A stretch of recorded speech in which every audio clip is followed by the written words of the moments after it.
palavra aqui hoje, quem leu no cartaz, eu coloquei o tema da palavra lá, que quer dizer: quando deixamos o que é profano entrar. Quando nós deixamos o que é profano entrar. E eu quero que você vá anotando os pontos mais fortes, aquilo que Deus fala com você nessa questão. Hoje, querido, a gente tem uma palavra um pouco diferente. Por que eu quis trazer vocês num culto assim, fechado, numa reunião fechada? Para que você consiga absorver 100% dessa palavra, para que ela germine no seu coração. Hoje a palavra que a gente tem, eu acho que a melhor palavra que a gente poderia definir para ela é uma palavra de esclarecimento.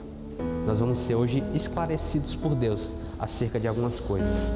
E baseado na história que a gente vai ler, eu quero que a gente entre, eu e você, na nossa própria vida, para que a gente possa determinar muitas coisas acerca dela. Eu já ministrei aqui uma vez para os jovens: decisões determinantes decidem nosso destino. E é isso que a gente vai fazer aqui hoje. A gente vai entender de Deus, aproveitar de Deus, para que a gente possa transformar essa questão. E eu quero deixar uma coisa muito clara para você nessa noite. Eu não estou aqui, querido, para dizer para você o que é certo e o que é errado, dizer para você o que você pode ou o que você não pode fazer, até porque quem diz isso é Deus e a sua palavra. Mas eu quero te levar hoje, nessa noite, para uma outra linha de raciocínio que talvez você não tenha entrado ainda. Talvez você te levar a outro nicho de pensamento que de repente você às vezes não lembrou, não percebeu isso ainda, e para que talvez nesse nível de pensamento você mude o seu jeito de pensar acerca de certas coisas. Por exemplo, que como você, um dia eu estive sentado, não nessa igreja, na igreja que eu congregava, que eu passei a congregar depois de um tempo, e eu estava lá sentado no cantinho, ainda muito novo na fé, tentando dar os primeiros passos, e eu procurei não ter amigos na igreja. Por que eu procurei não ter amigos na igreja? Eu sentava sozinho, até tinha um pessoal que eu conhecia, mas eu sentava distante. Por quê? Para que ninguém viesse conversar, para que ninguém viesse falar comigo, para que eu pudesse absorver da palavra o máximo que eu conseguisse. E na época eu não anotava. Eu gostaria de ter essas temáticas hoje, mas eu não anotava. E eu lembro de palavras que meu pastor na época ministrou claramente até hoje, muito vívida no meu coração. E eu lembro que essas palavras começaram a dar uns nó na minha cabeça. Eu comecei a entender certas coisas e elas começaram a decidir o jeito com que eu encaro certas coisas na Bíblia, que eu encaro certas coisas na minha vida. E através dessas mensagens eu comecei a mudar o jeito de pensar.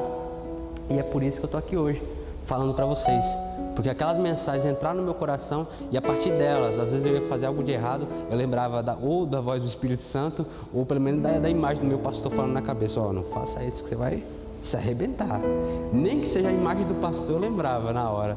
E às vezes a gente acabava evitando de fazer essas coisas. E a gente vai começar aqui, eu vou ler com você 3 textos, um pouco grande, e a partir desse texto a gente vai começar a desenvolver. Vamos ler primeiro Deuteronômio 17. Deuteronômio, 5º livro da Bíblia, capítulo 17.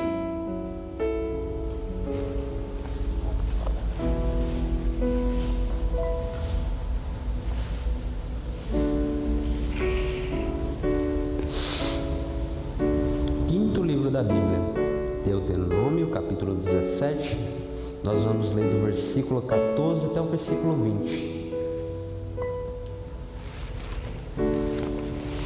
Todos acharam? Então vamos lá.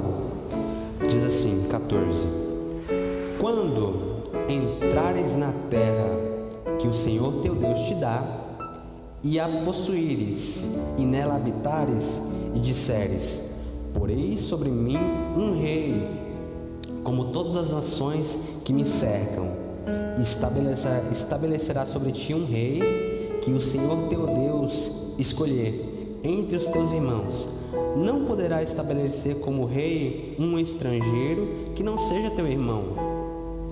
Ele, porém, não adquirirá para si grande número de cavalos, nem fará o povo voltar ao Egito para adquirir mais cavalos, pois o Senhor vos disse: nunca mais voltarei por este caminho. Tampouco adquirirá para si mulheres em grande número, para que seu coração não se desvie, e não acumulará para si grande quantidade de prata ou de ouro, quando se assentar no trono do seu reino, escreverá para si num livro uma cópia desta lei, que está diante dos sacerdotes e levitas.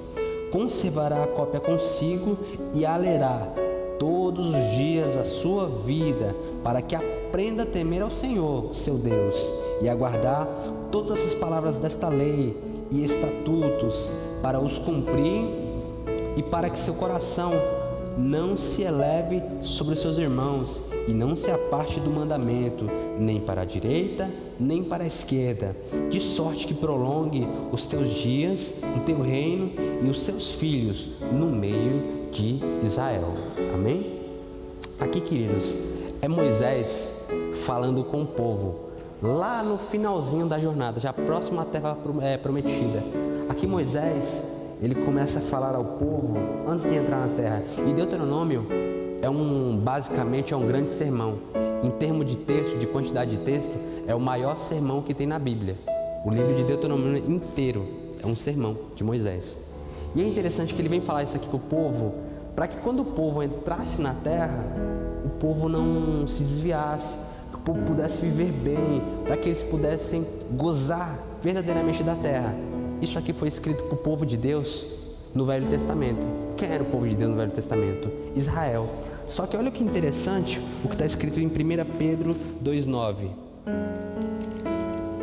Olha o que é interessante. 1 Pedro 2,9 vai dizer assim: mas vós sois a geração eleita, o sacerdócio real, a nação santa, o povo adquirido, para que anuncieis as grandezas daquele que vos chamou das trevas para a maravilhosa luz. Queridos, no Novo Testamento, nós passamos a ser chamados também de povo de Deus. Também nós gentios, de uma nação estranha, de um povo que não tem nada a ver com Israel, passamos também a ser constituídos como nação eleita, como povo de Deus. Isso aqui era um sermão com instruções muito básicas para que o povo pudesse viver bem. Mas o povo, já dentro da terra, começa a se desviar. E aí o que Deus faz? Levanta sacerdote, depois ele levanta profeta, levanta juiz e por último ele vai levantar reis. E aqui que eu quero chegar com vocês. O personagem que a gente vai abordar nessa noite é justamente Salomão, o terceiro rei de Israel. Primeiro veio Saul, que foi o povo que escolheu, depois Davi, que foi Deus que escolheu, e Salomão, que foi seu filho, que veio com a casa de Davi uma bagunça, outro filho querendo tomar o reinado. Salomão é levado ao reinado, e aí ele começa a exercer o seu ministério. Só que o interessante é que Salomão ele recebeu sabedoria, mais do que qualquer homem que já tenha existido na terra. Ele era muito sábio. Aí finalmente ele vai construir o templo, o sonho de seu pai. Ele vai lá e constrói, e assim que ele inaugura, Deus aparece a ele novamente e começa a lhe dar uma instrução. E a gente vai ler agora 1 Reis capítulo 9. Pode abrir na sua Bíblia. 1 Reis 9.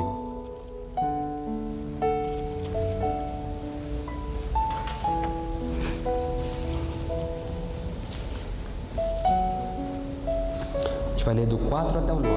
1 Reis 9, 4 ao 9.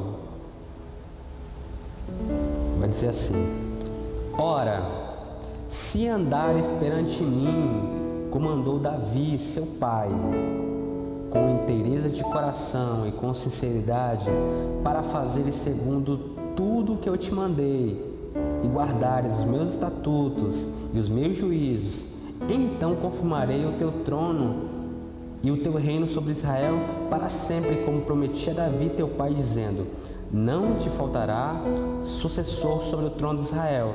Porém, se vossos filhos, de qualquer maneira, vos apartares de mim, e não guardares os meus mandamentos e os meus estatutos, que vos tenho proposto, mas fordes e servires a outros deuses, e vos curvares perante eles, então exterminarei Israel da terra que lhe dei, e esta casa que consagrei a meu nome lançarei longe da minha presença, e Israel será provérbio e mortejo entre todos os povos, e a esta casa que é tão exaltada, todo aquele que por ela pasmará, assobiará e dirá: por que fez o Senhor assim a esta casa? E lhe responderão: porque deixaram ao Senhor seu Deus, que tirou da terra do Egito a seus pais, e se apegaram a outros deuses alheios, e se curvaram perante eles, e os serviram, e por isso que trouxe o Senhor sobre eles todo este mal. José, você pode soltar aquele fundo lá que eu utilizei domingo, bem baixinho, só para ajudar a gente? Queridos, a lei, Salomão como rei e como crescido no palácio, já conhecia muito bem. Só que além da lei, o Senhor vai aparecer e tudo que estava escrito na lei, naquele texto que a gente leu, ele vai falar novamente, pessoalmente. Para quê? Para que Salomão viesse gerar um temor, um tremor também, e se estabelecesse.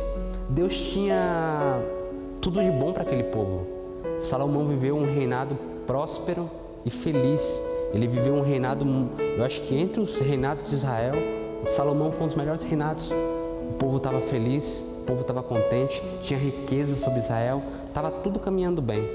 Só que a gente vai ler o terceiro texto dessa noite, que é o 1 Reis 11. É só pular uma página, do 1 ao 10. 1 Reis 11, do 1 ao 10.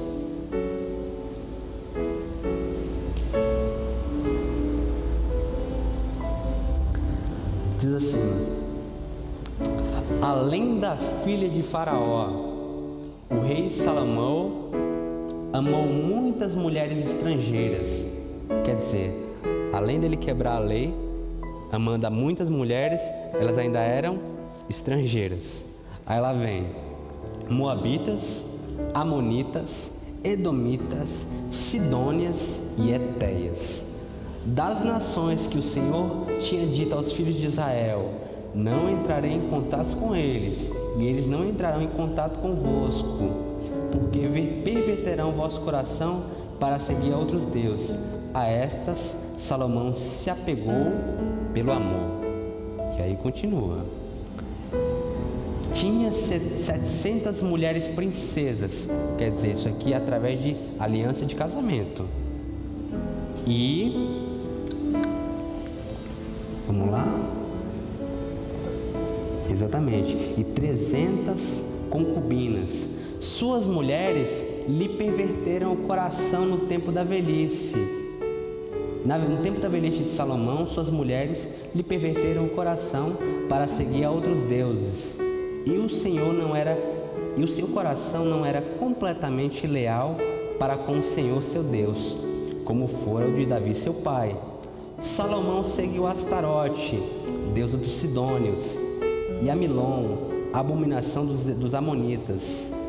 Assim fez Salomão o que era mal aos olhos do Senhor, e não perseverou em seguir ao Senhor como Davi seu pai. Nesse tempo, edificou Salomão um alto para Quemós, abominação dos moabitas, sobre o monte que está diante de Jerusalém, e a Moloque, a abominação dos filhos de Amon. Assim fez para com todas as suas mulheres estrangeiras, as quais queimavam incenso e sacrificavam a seus deuses.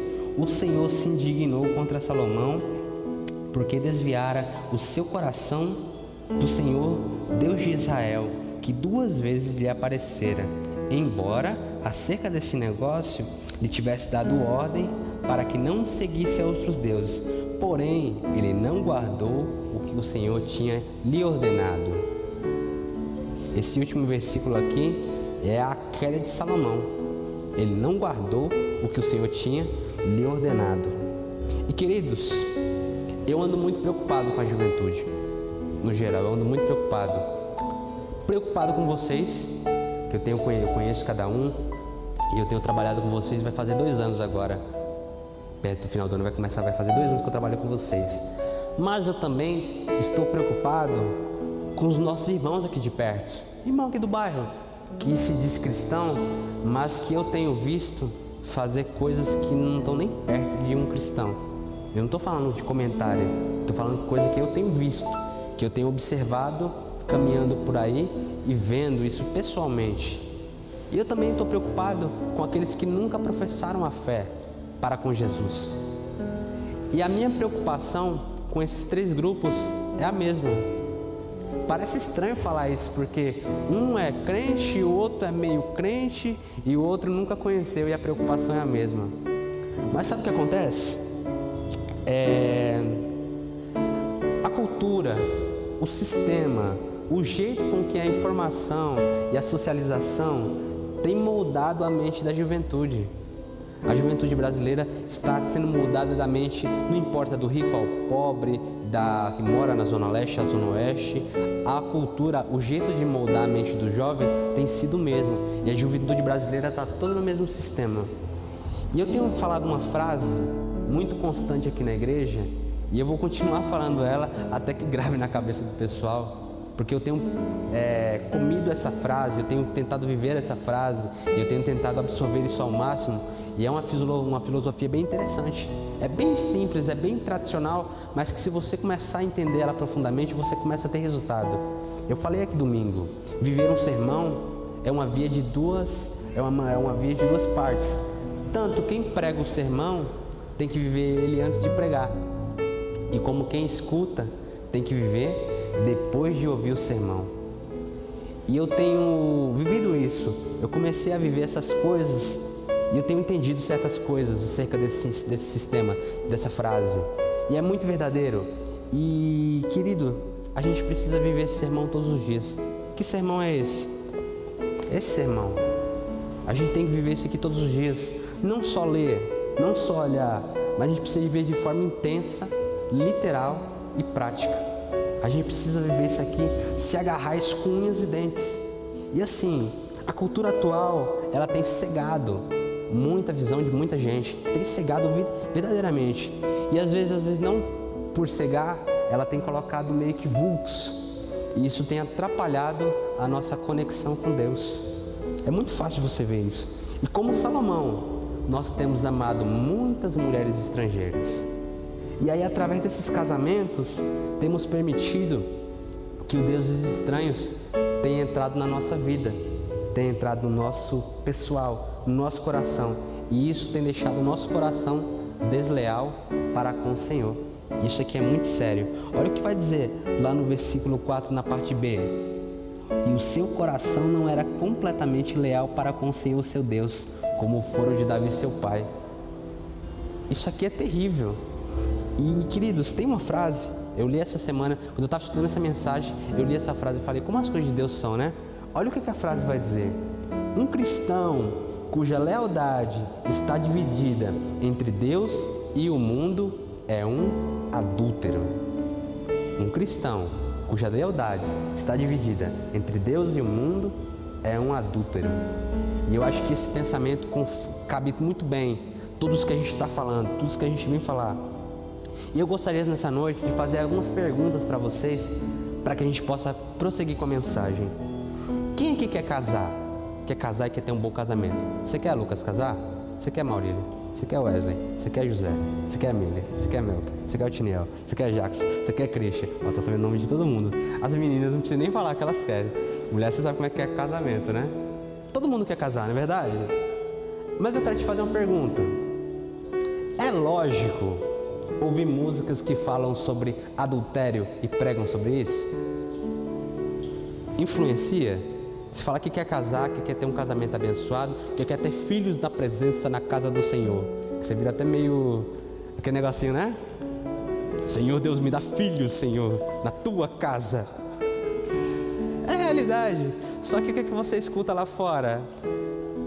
Não quer advogado e por aí vai, né? É a realidade, queridos. Não, irmãos, eu não conheço essas músicas, graças a Deus eu consigo me libertar de muita coisa. Mas você está na rua aqui no bairro, você passa nos carros e você vê os pedacinhos passando. É um absurdo. A música fala que...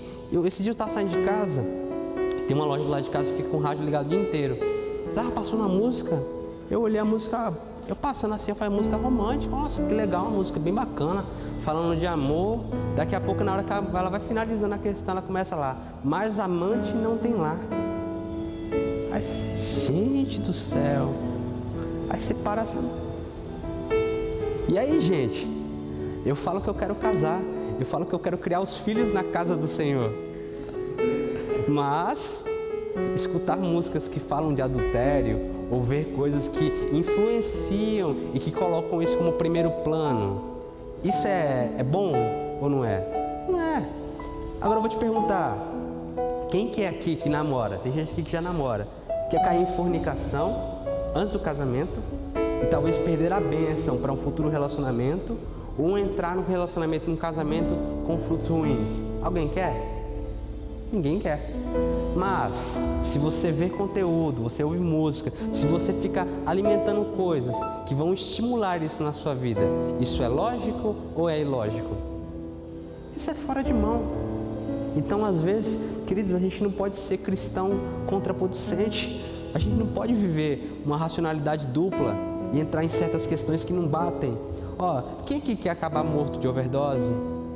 Ou quer ser baleado pela polícia ou por bandido? Ou quer acabar numa velhice miserável na porta de um bar?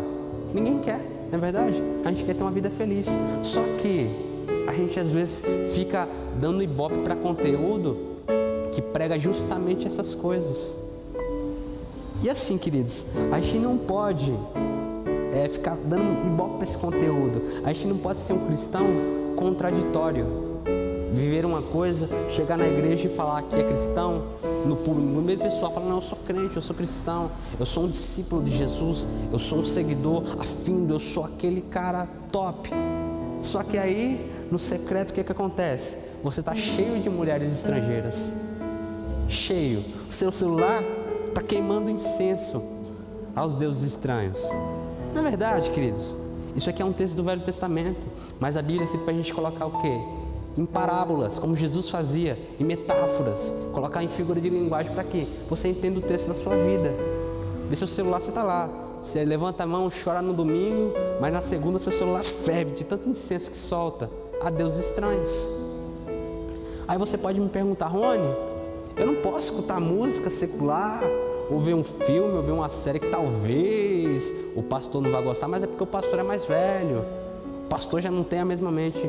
Mas eu vou te fazer uma pergunta muito simples, vou te responder a pergunta com outra pergunta. Se você pudesse ver que o Espírito Santo está sentado do seu lado no sofá, enquanto você assiste a sua programação, ou se você está escutando uma música, um fone de ouvido está no seu ouvido, o outro está no ouvido do Espírito Santo, eu vou te perguntar, você continuaria assistindo a mesma programação e ouvindo a mesma música? Se a sua resposta for sim, amém, querido, quer dizer que você está ouvindo alguma coisa boa, mas se ela for não, quer dizer que algo precisa mudar, quer dizer que algo precisa ser diferente. É muito simples, só que sabe qual é o nosso problema? Eu vi esses dias um certo líder de juventude falando acerca de um tema bem interessante. Ele estava falando acerca de pornografia, e ele falou que ele acreditava que pornografia era um problema muito mais de fé do que de sexualidade. Aí o cara olhou para mim, como assim? Pornografia é um problema de fé?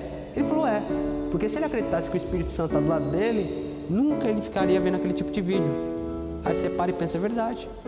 Só que o nosso problema o Espírito Santo ele não está do lado, ele mora dentro da gente. Só que a gente fica colocando coisas para ele ver, colocando músicas para ele ouvir, colocando conteúdo que ele não se agrada.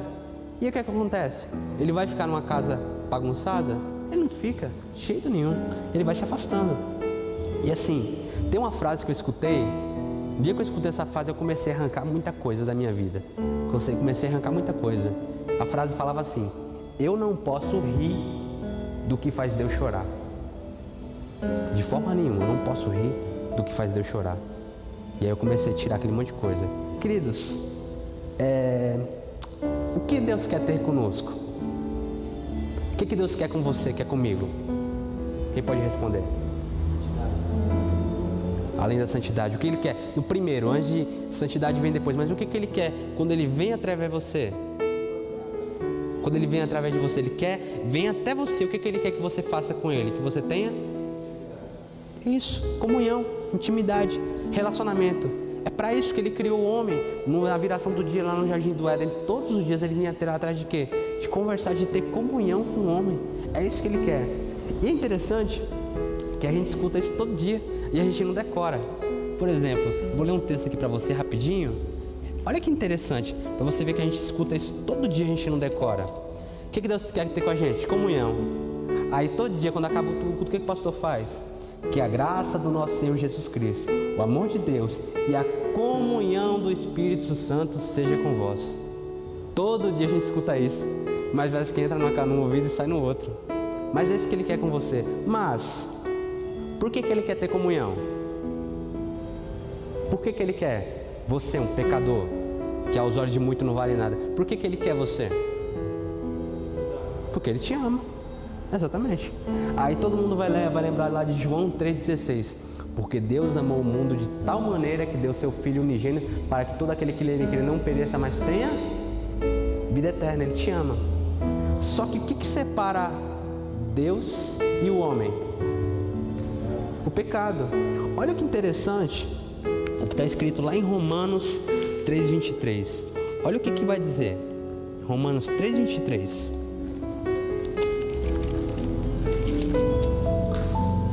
Pois todos pecaram e destituídos foram da glória de Deus. Então, sendo assim, queridos, a gente para de manifestar esse amor quando a gente peca. Quando você peca, você para de ter comunhão, você para de manifestar o amor, você para de viver essa comunhão com Deus e com o Espírito Santo. E tem um texto lá em Mateus 12, bem interessante falando sobre isso, quando Jesus começa a falar acerca do princípio das dores. Olha o que ele vai dizer em Mateus 24:12, perdão.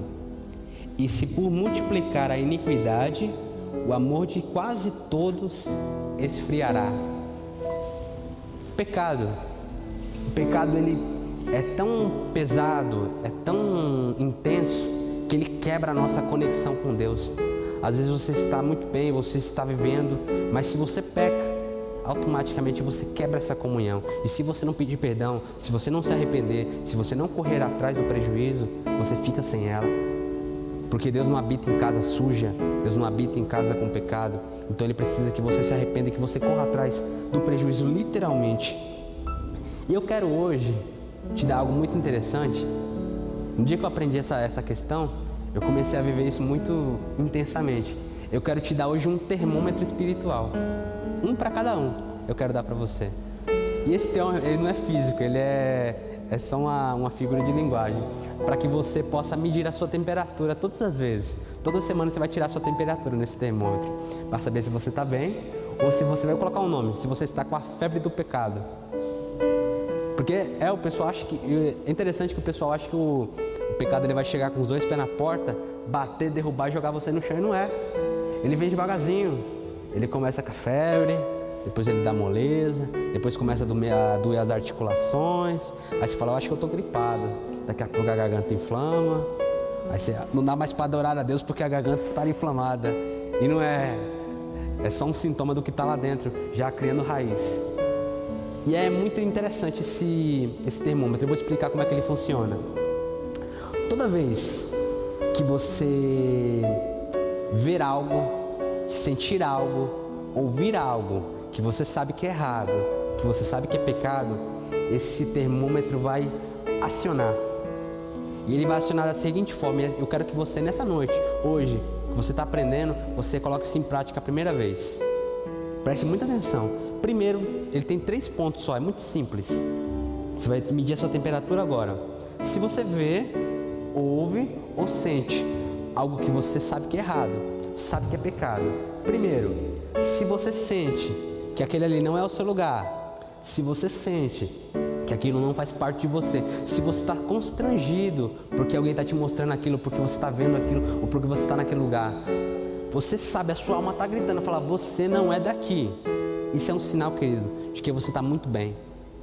Você está muito bem, por quê? Porque o Espírito Santo está te alertando que você não é daquele lugar. Eu queria contar uma experiência, no final do ano agora, para começar, eu fui passar o ano novo com meus cunhados. E aí fiquei lá, passou a gente conversando, a gente gosta de conversar, a gente foi olhar no relógio 3 horas da manhã. Falei, gente, vamos embora, tá tarde.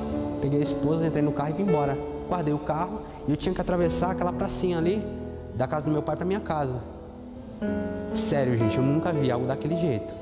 E olha que quando eu me desviei, mais cedo, mais novo, eu ainda dei umas voltas aí fora para conhecer e vi que realmente não era meu lugar. mas eu nunca tinha visto algo daquele jeito. Parecia cena de filme.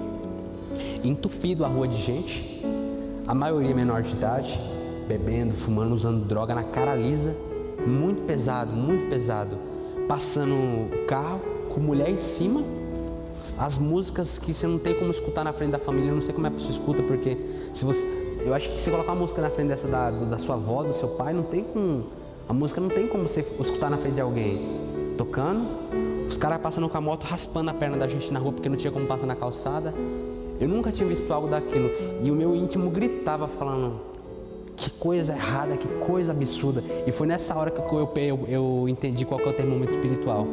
Quando você entende isso, que você sente que você está se constrangendo, é porque você está muito bem, porque o Espírito Santo está dentro de você. Mas segundo ponto do termômetro, se você começa a ver aquilo, sentir aquilo, ouvir aquilo, você sabe que é errado, está avisando que é errado, mas você está se sentindo tentado a conhecer, você está se sentindo tentado a entrar naquilo, tocar, ouvir um pouquinho mais, ver um pouquinho mais. Cuidado, querido. Você está num ponto de mornidão espiritual. E se você não correr atrás do prejuízo, se você não tomar cuidado, a qualquer momento você pode cair. Muito sério, muito sério. Se você vacilar, você cai. Só que tem um terceiro estágio. Se o seu intelecto absorveu essa informação um dia, e ele está te lembrando, ele te avisa que aquilo é errado. Por quê? Porque a sua mente guardou essa informação um dia que era errado. Só que não é o Espírito que está avisando, é a sua mente. A sua alma não está clamando por nada, não está clamando pela paixão dela com o Espírito Santo, não, ela não está clamando. E você está confortável naquele ambiente, você está se sentindo bem no que está fazendo, você está até gostando daquilo que você está fazendo. Queridos, isso é um sinal que o Espírito Santo não está mais em você. É um sinal que você está muito fora. Você está se sentindo bem com o pecado, você está confortável com o pecado. Então, queridos, isso é um sinal que você tem que correr muito para que você possa retornar à comunhão o mais depressa possível. E observe comigo o que está escrito, eu vou ler para vocês aqui, em 2 Pedro 2, do 20 ao 22. Olha o que esse texto vai dizer. 2 Pedro 20. Se, depois de terem escapado das corrupções do mundo, mediante o conhecimento do Senhor e Salvador Jesus Cristo, forem outra vez envolvidos nelas e vencidos, tornou-lhes o último estado pior do que o primeiro. Melhor lhes fora não terem conhecido o caminho da justiça, do que, conhecendo, desviarem-se do santo mandamento que lhes fora dado, de modo que lhes sobreveio o que diz esse provérbio verdadeiro: o cão voltou ao vômito e a porca lavada voltou a se revolver na lama. É um texto muito pesado que Pedro escreve, mas que é totalmente verdadeiro. Deus te tira, te transforma numa ovelha, te lava, deixa sua lã branquinha. Só que aí você começa a olhar para os outros porcos e fala: parece bom, deixa eu ver como é que a lama pega nessa lã aqui. E aí está lá você, uma ovelha, se revirando na lama, se revirando, até que você não parece mais com ovelha. Você volta novamente ao seu primeiro estágio, que não era bom. Então, queridos, essa é uma noite da gente abrir a nossa mente, para que a gente preste atenção naquilo que o Espírito Santo tem falado, mesmo que baixinho, porque às vezes a gente abaixa o volume do Espírito Santo quando a mensagem não agrada. Quando você vê que o Espírito Santo está batendo lá forte no peito, falando: cabeção, muda de vida que o final disso aqui não vai ser bom. Aí você começa a baixar o volume, mas você não consegue suprimir o volume, você só baixa. Só que aí você começa a baixar muito. Isso é muito sério, porque mesmo conhecendo a palavra, mesmo conhecendo as Escrituras, você pode rejeitar o Espírito Santo, mesmo conhecendo. Se não fosse assim, não tem gente que após receber o batismo se desviasse, não é verdade? Se não desse para rejeitar. Então é possível, quando você deixa o pecado entrar e você rejeita. E é interessante, olha o que Estevão, um dos 7 diáconos elegidos na primeira igreja primitiva, vai dizer. Ele está lá, um pouquinho antes de ser apedrejado, na frente do Sinédrio, os doutores da lei, a alta cúpula judaica. E ele começa a falar uma frase bem interessante no final do seu sermão. Ele fala assim: homens de dura cerviz e incircuncisos de coração e ouvidos, vós sempre resisti ao Espírito Santo, assim como vossos pais. Está lá em Atos 7,51. Ele, após ser preso injustamente, levado ao sinédrio, porque subornaram homens para que mentissem, dizendo que ele estava profanando, aí ele começa a falar na frente de doutores da lei, caras que conheciam tudo da palavra, só que falharam no conhecer ao Espírito Santo. Eles não acreditaram no Messias quando o Messias chegou para ele. E ele vem falar, ó, até quando resistires ao Espírito Santo, assim como vossos pais? E aí ele fala coisas, a partir desse momento, eles jogam para fora, se iram de coração, e aí eles satisfazem seu ego, continuam com a lei e apedrejam a Estevão. Queridos, entendam uma coisa, a busca pela presença do Espírito Santo, os seus dons, é fundamental para que a gente possa andar alinhado com a vontade de Deus para a nossa vida. Jesus subiu, mas ele deixou o Espírito Santo. Aquilo que Davi não viveu, aquilo que Salomão não viveu, aquilo que Abraão não viveu, aquilo que Noé não viveu, a gente pode viver. Eles tinham Deus como um conta-gotas. O Espírito de Deus vinha, usava, saía. Nós não. Nós temos o privilégio de se a gente quiser ter isso 24 horas por dia, mas basta a gente querer ter essa comunhão com Ele. E agora a gente vai entrar numa fase de alguns questionamentos básicos para que a gente possa colocar em prática isso que a gente está falando aqui nessa noite. Primeira questão é, como que eu desligo as coisas externas? Fala, Rony, eu até quero seguir o Espírito Santo, eu até quero servir a Jesus de todo o coração, mas eu não consigo me desligar das coisas que vêm de volta, do sistema exterior, eu não consigo. Como é que eu faço isso? Colocando o que é bom para dentro, o que é fora sai. É que aqui eu não quis sujar a igreja, mas se eu pegar um copo aqui com alguma sujeira no fundo e eu começar a colocar água limpinha, o que vai fazer com a sujeira? Ela vai sair, ela vai cair para fora, não é verdade? Quando você presta atenção, o copo vai ter sua água limpa. Por quê? Porque você colocou a coisa boa para dentro. E o que seriam essas coisas? Como eu falei para você, coisas simples, às vezes você não percebe. Por exemplo, quando eu comecei a entender essas coisas, quando eu falei daquela frase que eu falei para vocês, o Espírito Santo começou a ministrar isso no meu coração e ele foi começar me mostrando o que era errado. E aí, antes disso eu já tinha tirado muita coisa e eu comecei a tirar mais. Se era uma série que eu via que não estava agradando, que estava falando umas coisas meio estranhas, eu parei de assistir. Se era uma música, eu parei de ouvir. Aí às vezes eu tô no Instagram, tô lá mexendo no Instagram, vendo, tem muita página que eu sigo, às vezes alguma coisa que eu gosto, tô lá vendo. Se passa qualquer coisa que eu vejo que não é adequado, o Espírito Santo fala, isso aqui não é legal, desagradou, eu abro o Instagram, já vou lá o quê? Paro de seguir. Se é uma conversa no WhatsApp, esses dias eu recebi umas 2 conversas esquisitas, conversa estranha de gente querendo puxar assunto. Se eu tô fraco, irmão, começa a dar ouvido naquele negócio, pensar que não tá aí o Rony caído na sarjeta, os irmãos ajudando a se levantar. Mas eu estava ligado, o Espírito Santo estava falando, ó, essa conversa, cortei na raiz, mandei um Deus te abençoe no final e tudo certo, ó, tchau. Porque se você deixa aquela conversa entrar, se você deixa aquilo entrar, meu irmão, dificilmente você sai. Eu já ministrei acerca disso naquele dia, falando sobre as engrenagens do pecado. No último estágio que você chega, dificilmente você consegue sair, dificilmente. Só que aí vem uma terceira questão. A única forma de pensar em Deus o tempo todo é pensando em Deus o tempo todo. Às vezes você fica, como é que eu penso em Deus? Como é que eu me ligo em Deus? É simples, se ligando em Deus. Parece muito bobo de falar, parece muito até besta de falar o assunto. Como assim esse raciocínio? Não, é simples. Por exemplo, quem aqui vai trabalhar de ônibus? Você vai trabalhar de ônibus. Aí no ônibus, se você não quer ouvir a conversa do povo, o que você faz? Você coloca o fone. O que você escuta no fone? Você escuta uma música, um louvor, você escuta uma pregação, não é verdade? Eu mesmo estou trabalhando. Tem hora que meu trabalho existe uma concentração maior, não posso ter nada em volta. Mas tem hora que não, tem hora que eu posso escutar uma pregação, tem hora que eu posso escutar um louvor, o que eu faço? Eu vou me enchendo das coisas de Deus. Se eu vou assistir uma série, meu irmão, esses dias eu fui procurar uma série para assistir, pensa num trabalho para procurar uma série que não tivesse nada demais. Deu trabalho, foi um mês só passando série. Mas, gente, não tem mais, não, porque não tem mais nada. Tudo tem uma resquício de uma cultura. Aí você tá assistindo um negócio, tá mó de boa, daqui a pouco começa o negócio a entrar, você fala, gente do céu, o que é isso? Aí você vai lá e tira a série e começa outra. Você vai assistir um filme e você começa, meu Deus, o filme não... Tava lá classificação indicativa livre, não tem nada de livre, devia estar 18 anos no negócio. Mas é assim. Então quando você começa a se cercar das coisas de Deus, querendo ou não, o que é profano vai saindo, queridos. Por exemplo, muita gente tem essa dificuldade. Amizade, eu falo, eu não consigo me desligar das minhas amizades. Só que se você está dentro de uma determinada roda de conversa, se os caras estão falando de mulher, você vai ouvir o quê? Você vai ficar no assunto? Aí você tem que sair. Sair. Você tá com as meninas lá, a menina começa a falar uns assuntos lá, começando a fofocar uma da outra. Você fica no grupo do WhatsApp ou você sai do grupo do WhatsApp? É melhor que você feche. Tem uma frase muito interessante que ela diz assim: toda fofoca morre no ouvido de um sábio. E é muito verdadeira essa frase. Você quer chegar para um fofoqueiro, se ele falar qualquer coisa no seu ouvido, fala: amém, irmão, por que você está falando isso? Aí o cara fica meio assim: vamos orar. Eu falei: é para orar? É para orar.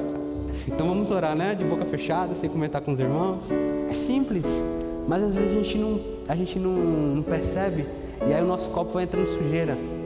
Mas se a gente começa a se afastar daquilo que tudo que tira o nosso tempo com a nossa conexão com Deus, quando a gente presta atenção, o nosso copo vai estar cheio de quê? Da água da vida.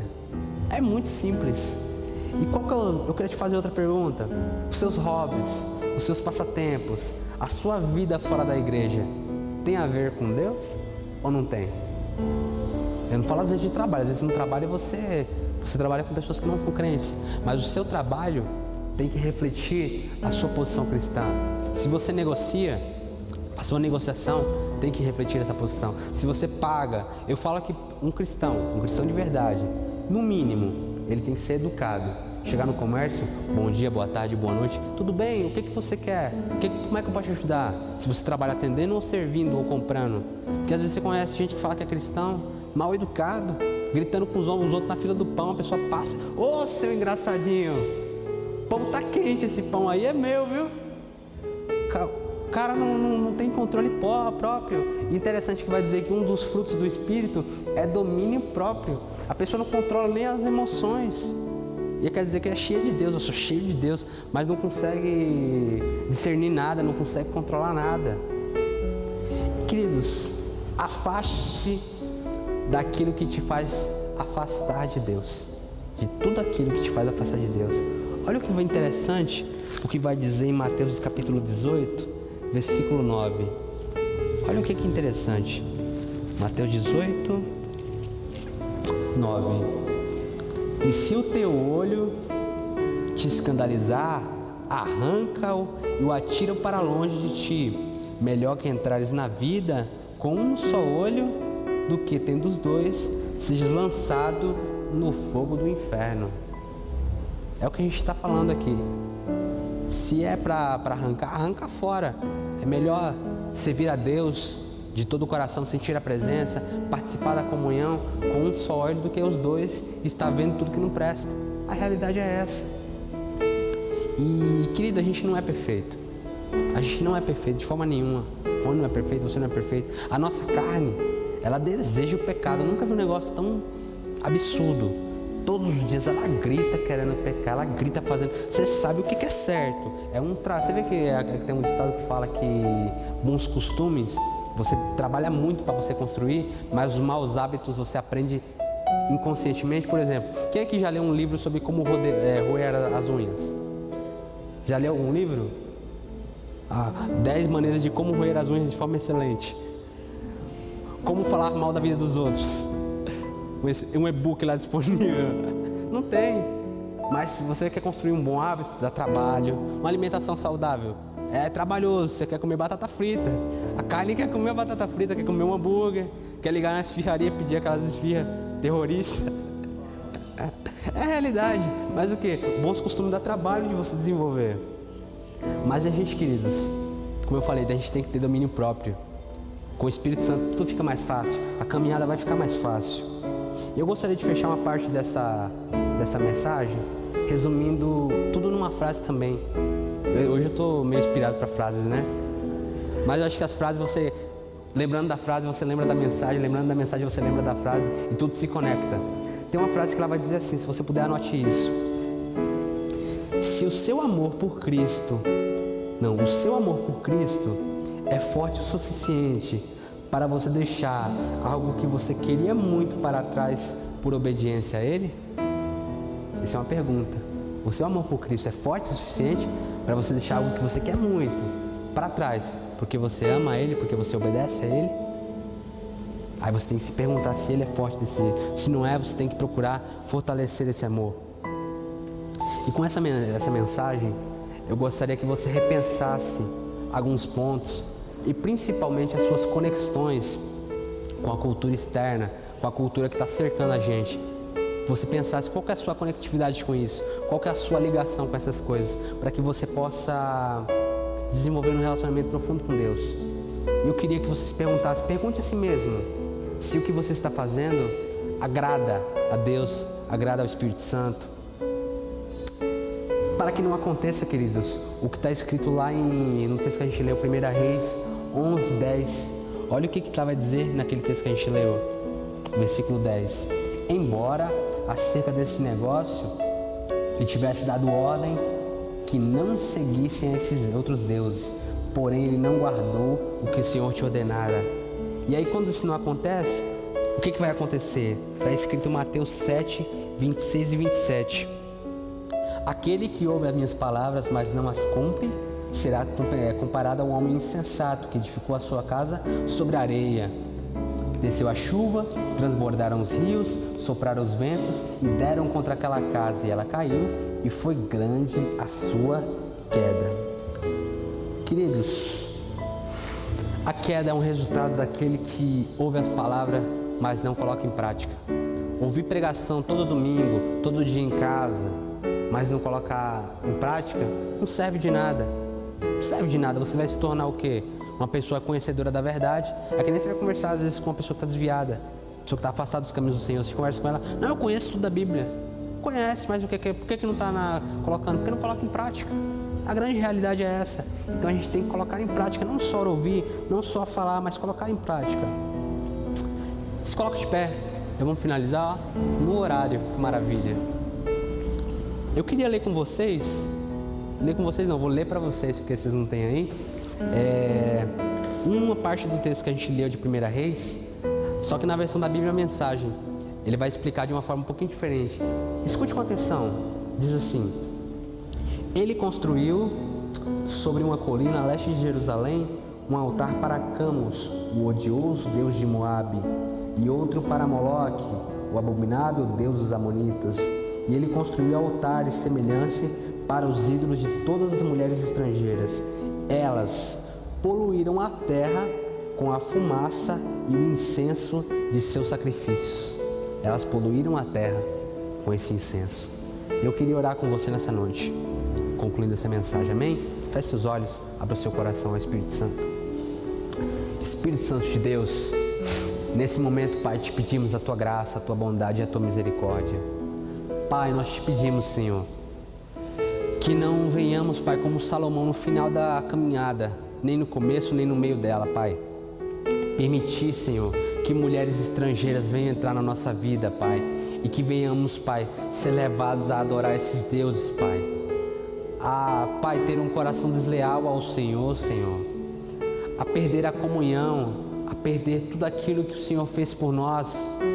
A, Pai, perder tudo aquilo que o Senhor tem nos dado, tudo que o Teu Espírito tem nos proporcionado, perder, Senhor, queimando ainda incenso, Pai, para esses deuses estranhos. Querido Deus, nos ensina, nos instrui o Teu caminho, a Tua palavra, e que possamos guardar essa voz no nosso coração todos os dias, sentindo a Tua presença e nos mostrando o caminho, a verdade e a vida, como é o Seu desejo, Pai, que venhamos andar na Tua presença e nos Teus caminhos todos os dias, Senhor. Pai amado, guarda essa Tua voz no nosso coração, Senhor. É o que te pedimos, Deus, e o que te agradecemos, em nome de Jesus.